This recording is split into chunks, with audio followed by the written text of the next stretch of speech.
유튜브 구독자님들 안녕하세요. 저는 은평구에 살고 있는 33살 여자예요. 현재 제 몸은 37주차 아이를 가지고 있는 임산부이고 아이를 낳을 날이 한 달 정도밖에 남지를 않아서인지 막달 임산부로서의 불안감이 꽤 생겨난 상태입니다. 결혼한 지 1년 차의 아이가 첫 아이인지라 잘 모르는 것도 많고 진통에 대한 걱정도 상당한 터라 괜히 불안감이 밀려오는 것 같아요. 뭐 저뿐만이 아니라 대다수의 막달차 임산부들이 다 이럴 거라 생각을 하니 그리 혼자만의 불안감이라고 치부를 하지는 않지만 그래도 얘를 무사히 낳을 수 있을지에 대한 여러 가지 민감들이 교차를 한답니다. 최근 들어 골반도 많이 눌리는 기분이고 이상하게 아래쪽 허리 부분에 통증이 심해진 바람에 태동 검사도 할 겸 병원에 자주 들락거리고 있어요. 얼마 전 출산 전에 마지막 검진도 마쳤고 요즘은 팔다리가 너무 퉁퉁 붓는 바람에 남편을 데리고서 집 밖으로 산책도 더 자주 나가며 제 딴의 몸을 많이 풀어대고 있습니다. 딱 그렇게 커다란 변화 없이 출산만을 생각하면서 건강을 잘 챙기며 살아가고 있는 중이었죠. 하지만 임신 전부터 시작되었던 시댁의 지나친 참견과 간섭 때문에 임신하고 나서의 저의 정신 상태는 늘 지옥 불위를 걷는 것과도 같았답니다. 애써 마음을 가다듬고 아이만을 생각하려 하며 살았는데 자꾸만 옆에서 저를 찌르고 괴롭히려 달려드는 시댁 식구들을 말리고 피할 재간이 없더군요. 타인이 나를 어떻게 생각할지 나를 너무 바보 같다고 생각하지는 않을까 싶어서 어디에다가 단 한 번도 말을 해본 적이 없었고 심지어 저희 친정 식구들한테도 제대로 된 하소연을 해본 적이 없이 살았습니다. 그러다가 고름이 터지듯 한 번에 불붙듯 새어나온 저의 억하심정을 한번 들어봐 주세요. 저희 남편은 없는 집 자식입니다. 뭐 저도 굳이 돈으로 따지고 보자면 저희 부모님이 가진 아파트 한 채 말고는 제대로 된 노후자금이라고 할 것도 없으신 분들인지라 저 또한 없는 집 자식이긴 한데요. 남편은 제가 봐도 참 열악하게 컸나보다 싶은 생각이 들 만큼 부족하게 자라온 사람이었어요. 데이트를 할 때에도 저희는 데이트 통장을 아주 칼같이 썼었고 뭐 하나 같이 데이트를 하며 외식을 하더라도 남편이 워낙 칼같이 더치페이를 요구했는지라 정이 떨어질 때가 은근히 많았어요. 하지만 허세를 부리면서 저한테 똑같은 양의 돈을 쓰도록 강요하던 더 최악의 전 남친과는 달리 자기가 가정 형편이 좋지 못하고 월급을 받고 있더라도 이걸 다 결혼하고 가정 꾸리는 데에 쓰고 싶어서 아끼고 싶다며 솔직하게 고백을 하더라고요. 그러니 저도 허세 부리며 더치페이를 해대는 남자보다는 진솔한 제 남편의 모습이 좋았고 그래서 없는 집 자식이어도 좋다며 두 팔 벌리고 시집을 갔어요. 둘 다 결혼을 하고서 집을 사기에는 너무 부족한 형편이었고 그래서 각자 대출도 받고 해서는 전세로 들어와 살게 되었습니다. 결혼 자체를 빚과 함께 시작하게 되었었지만 마음만은 그리 괴롭지 않았어요. 저나 남편이나 대학 들어가던 순간부터 학자금 대출을 받느라고 옆에 빚이 늘 딸려 있었거든요. 그저 빚 생활의 연장이 결혼이라고 생각을 하면서 최대한 없는 살림으로 잘 살아보고자 노력을 많이 했습니다. 여전히 시댁의 기둥 노릇을 하면서 용돈도 다달이 30만 원씩 보내주고 있는 남편을 볼 때마다 그 돈을 좀 더 줄이면 안 되나 싶은 생각도 들었었는데요. 내버려 두려 했죠. 아들한테 돈을 받고 사는 시댁도 오죽 속이 편할까 싶기도 하고 남편도 자기를 낳고 길러주신 부모님이 조금이라도 더 풍족하게 사시길 바라는 마음에서 돈을 주고 있는 거라 생각을 했으니까요. 자고로 남의 집 기둥한테는 시집가는 게 아니라고 하는데 저는 남의 집 기둥인 걸 뻔히 알면서도 시집을 온 거였으니 따로 시댁으로 들어가는 돈 문제에 대해서는 남편에게 뭐라 잔소리를 하지 않고자 했습니다. 다만 다달이 들어가는 용돈 외에 시댁으로 나가는 지출은 꼭 저와 상의를 하고 나눠 결정을 하기로 했죠. 이를테면 명절마다 제사 준비를 한다고 보내는 음식값이나 부모님 생신 용돈 등 말입니다. 하지만 이런 돈 문제에 관해서 시댁이 저를 향해 오해하기 시작했어요. 남편이 다달이 용돈 말고는 불필요한 지출을 줄이고 또 제가 임신을 하게 되면서는 더더욱 돈 나갈 일이 많다면서 자기 월급을 더 빡세게 저축을 하며 생활비에 보태려고 하다 보니 시댁에서는 이게 다 제가 뒤에서 돈 관리를 하고 있다고 생각을 하셨나 보더라고요. 실제 남편의 월급은 남편이 꾸준히 관리를 하고 있었고, 저는 제 회사를 다니며 버는 월급을 제가 관리를 하고 있었거든요. 둘이서 연애를 했었을 때처럼 생활비는 같이 쓰는 통장 하나에 돈을 모아서 쓰고 있었고, 제 이름의 통장 하나에는 아이 출산을 하면 들어갈 돈을 미리 모아놓겠다고 또 다른 저축을 하고 있었고요. 그런데 한 번은 시아버지께서 가족들 대표로 전화를 했다는 말씀과 함께 며느리가 요즘 아들 돈 관리를 하고 있냐면서 다짜고짜 물어보시더라고요. 그래서 저는 둘 다 따로 월급 관리를 하고 있다고 했더니만 혼잣말을 하는 듯 아니 근데 왜 이렇게 용돈을 짜게 주는 거야 요즘? 웃기는 놈일세. 라고 말이죠. 아들이 용돈을 다달이 주고 있는 것만으로도 부모는 그저 미안하고 또 고마워해야 하는 것일 텐데 저희 시아버지는 가족들이 모두 다 한마음이라는 듯이 이런 말씀을 하더라고요. 참고로 이런 말씀을 하신 건 처음이 아니셨고요. 저 결혼하고서도 이런 말씀을 눈치 보라며 해대셨고, 저 처음 막 임신했다는 사실을 알렸을 때에도 남편이 아닌 저한테 이런 전화를 해서 제 속을 뒤집어 놓으셨습니다. 마치 태어날 제 아이한테 들어갈 돈을 미리 차단하고 그 돈으로 자기 용돈을 더 달라고 말씀을 하시는 듯 했죠.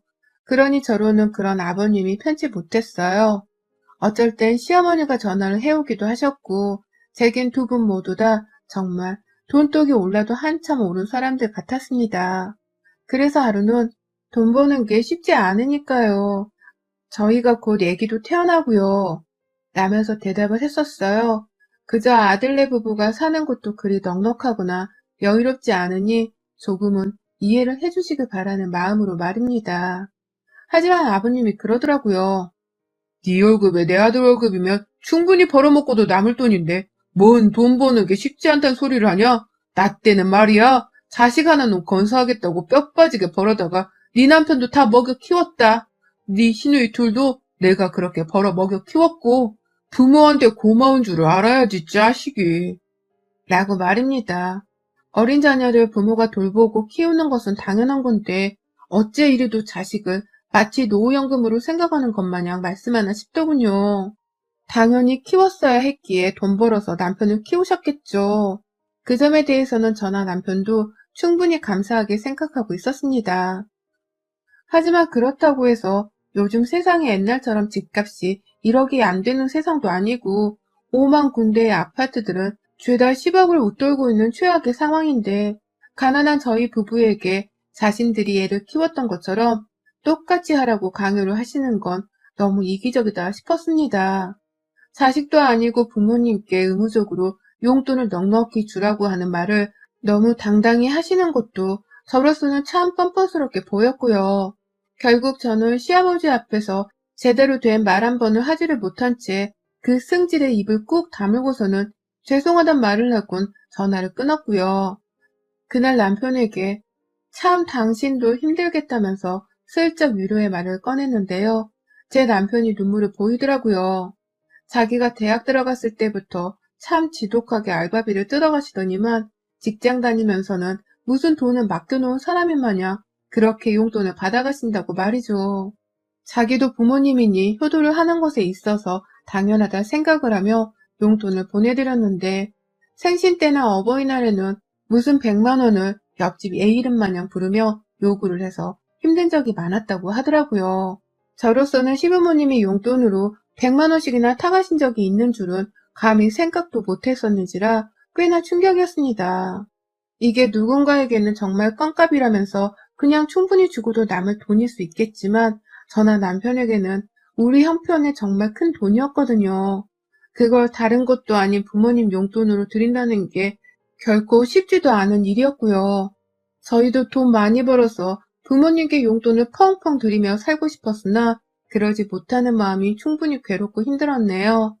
그러는 상황에서 자식을 이해하고 배려하기는커녕 우리 시부모님 그리고 시댁 식구들은 단체로 염치가 없구나 싶었죠. 참고로 여기서 시아버지가 말씀하신 시댁 식구란 시어머니와 시누이들을 모두 포함한 말이랍니다. 시누이들은 하나는 저보다 나이가 많고 하나는 저보다 어린데요. 둘 다 직업도 변변찮고 시집은커녕 연애도 제대로 못하고 있는 실정이었거든요.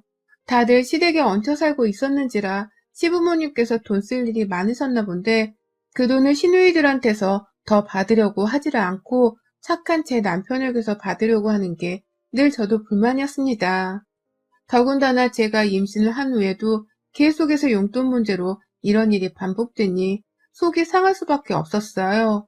신경도 무지하게 쓰였고요. 그러다가 얼마 전 남편이 큰일을 겪었어요.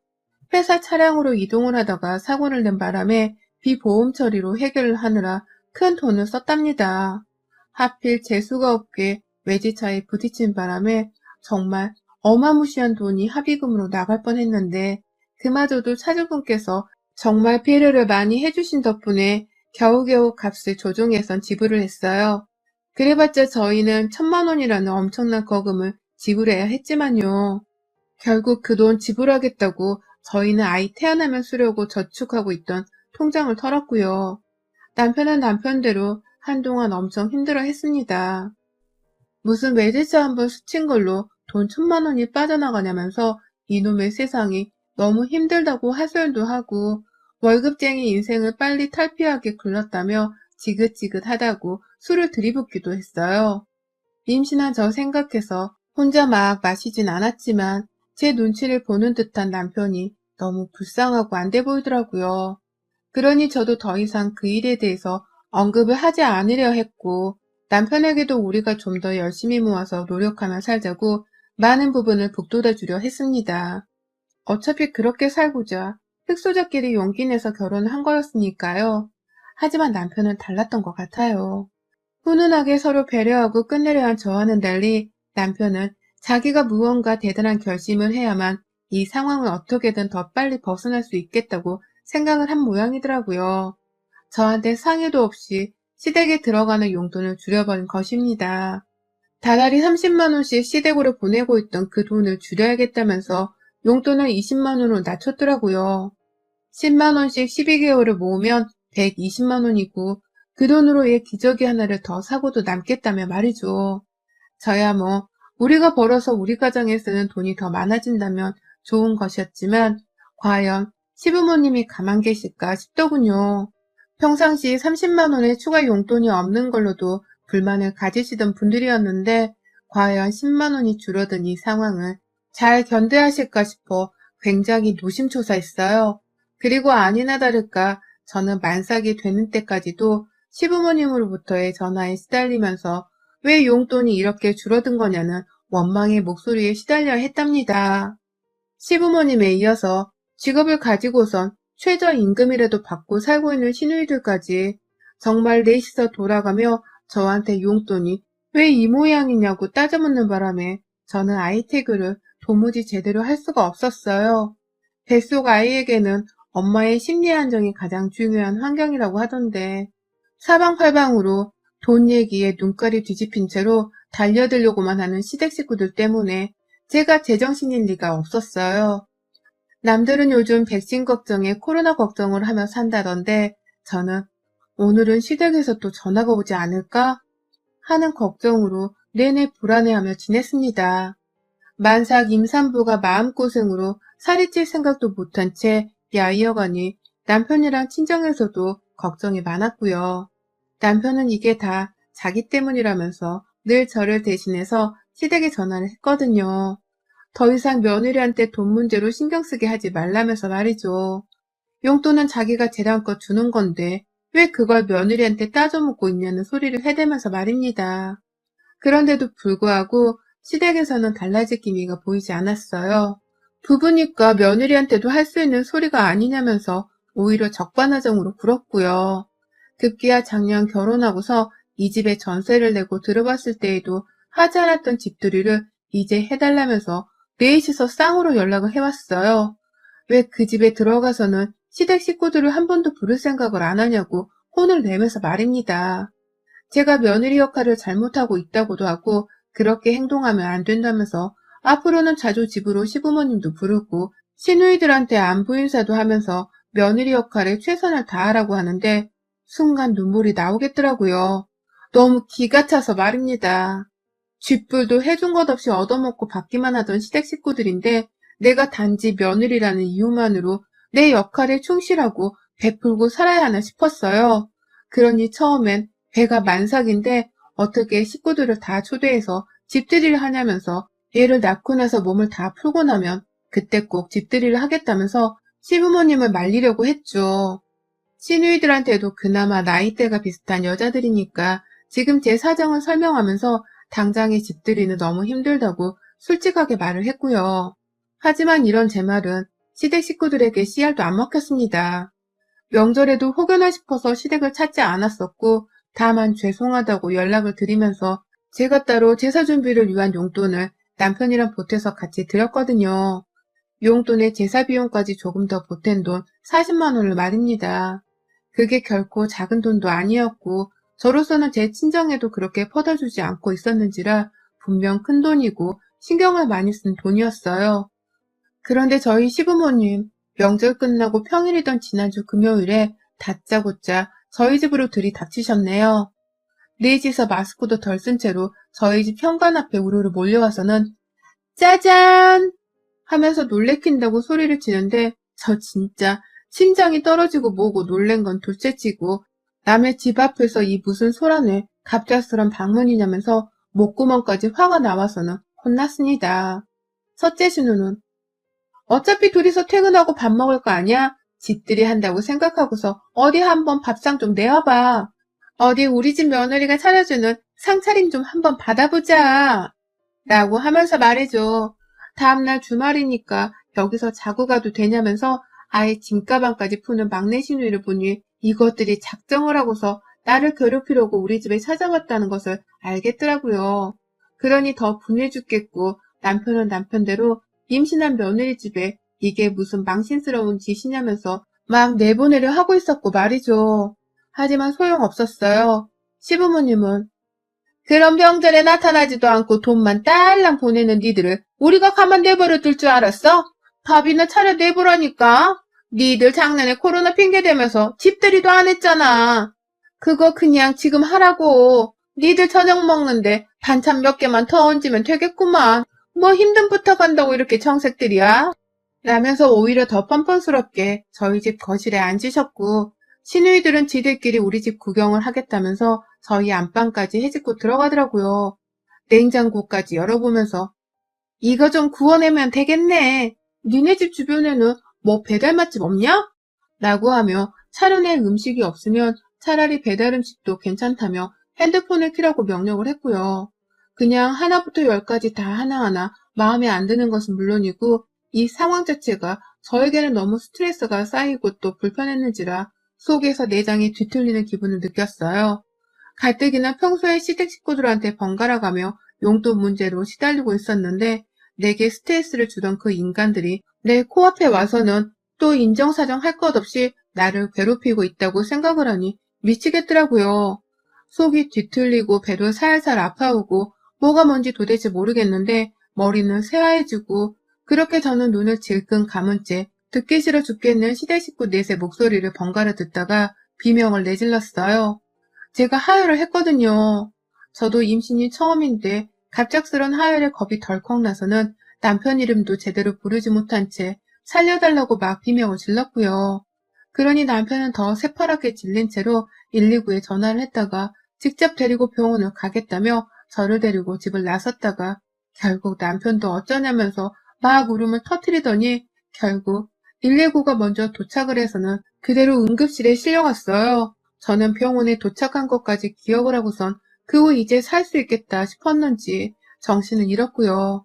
깨어나 보니 다행히 얘는 멀쩡했는지 배가 여전히 불렀고 의사가 옆에서 저를 혼내듯이 스트레스를 그만 받아야 한다고 막 다그치더라고요.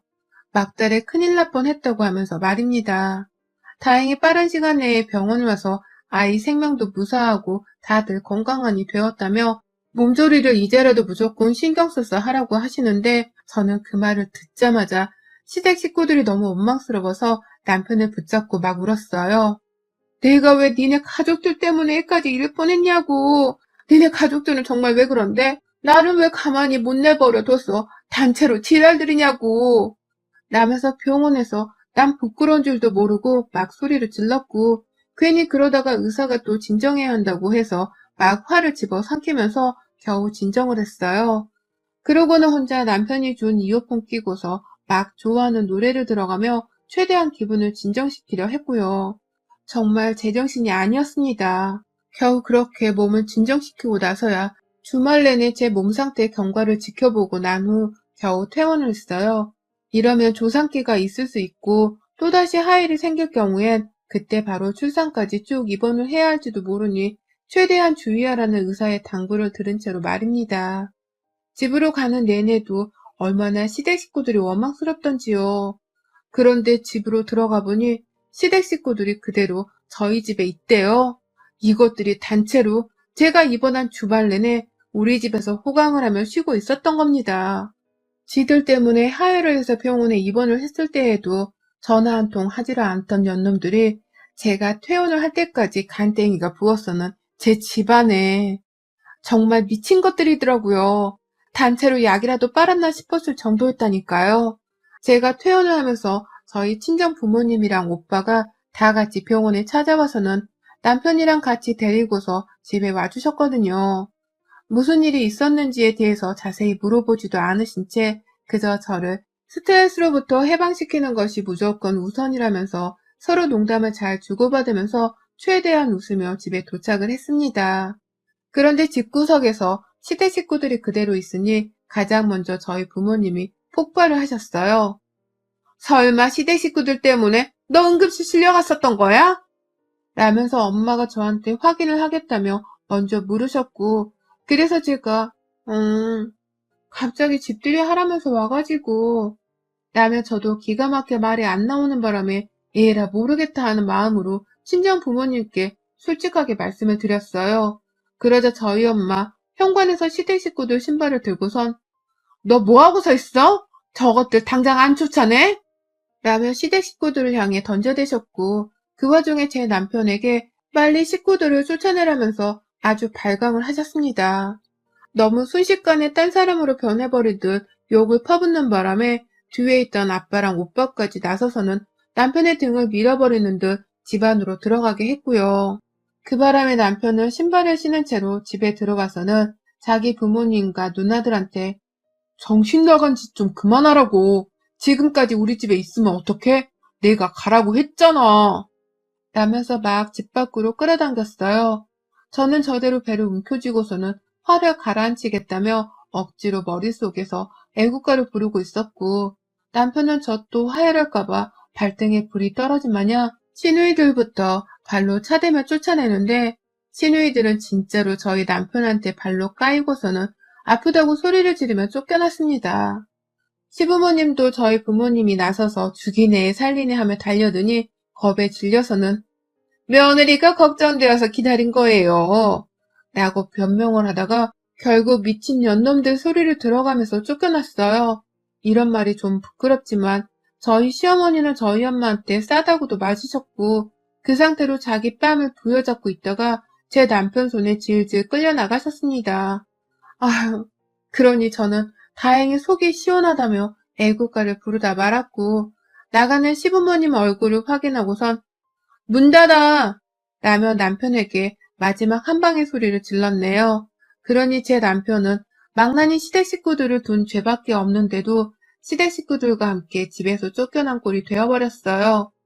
그 길로 남편은 시댁 식구들을 다 저희 집에서 완전히 쫓아낸 후에야 들어왔고 들어와서는 저희 부모님과 오빠 앞에서 한참을 잘못했다고 사죄를 했답니다. 당연히 집에 가신 줄 알았는데 아직까지 계실 줄 몰랐다면서 굉장히 부끄러워하며 자기 부모님을 대신해 용서를 빌더라고요. 결국 친정엄마는 그날 후 저희 집에서 같이 머물러 주시며 출산까지 저를 보살피겠다고 선언을 하셨고요. 저희 오빠랑 아빠는 거의 매일 보초를 서듯이 저희 집을 왔다 갔다 하고 있답니다.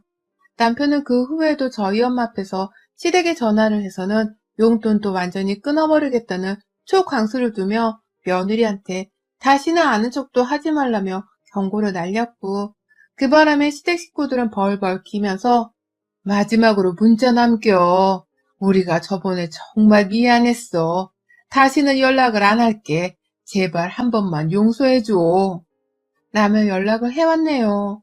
이러다 남편이 진짜 용돈을 끊어버릴까 싶었는지 마지막으로라는 말에 느낌표를 넣어서는 강조까지 해가면서 말이죠. 그러니 저도 그렇고 남편도 그렇고 저희 친정 부모님까지도 그것들이 정말 연락을 또 하나 안 하나 늘상 벼르겠다는 심정으로 마지막 욕을 한 사발 날렸고, 남편은 그냥 안 보고 사는 게 서로를 위해 좋을 것 같다면서 용돈을 아예 끊어버리겠다는 선언을 했습니다. 더 이상 자기한테 의존하지 못하게 해야 저도 그렇고 제 아이도 정신 건강하게 살 수 있을 것 같다고 하면서 말입니다. 아직 시부모님은 남편이 용돈을 끊기로 결정한 사실을 모르시고 여전히 알랑방구를 끼려는 듯 남편에게는 자주 연락을 하려고 시도해오고 계시는데요. 남편은 보란듯이 그 전화를 무시로 일관하며 시댁 식구들을 더욱 불안하고 초조하게 만들어내고 있답니다. 저는 그 꼴을 지켜보면서 내 아이 출산에 정말 최선을 다해 신경 쓰고 살려 노력하는 중이고요. 저 이제 진짜로 아이한테 미안해서라도 시댁 식구들하고는 쫑을 내고 살 겁니다. 여러분의 생각은 댓글로 남겨주세요. 오늘도 시청해주셔서 정말 감사합니다.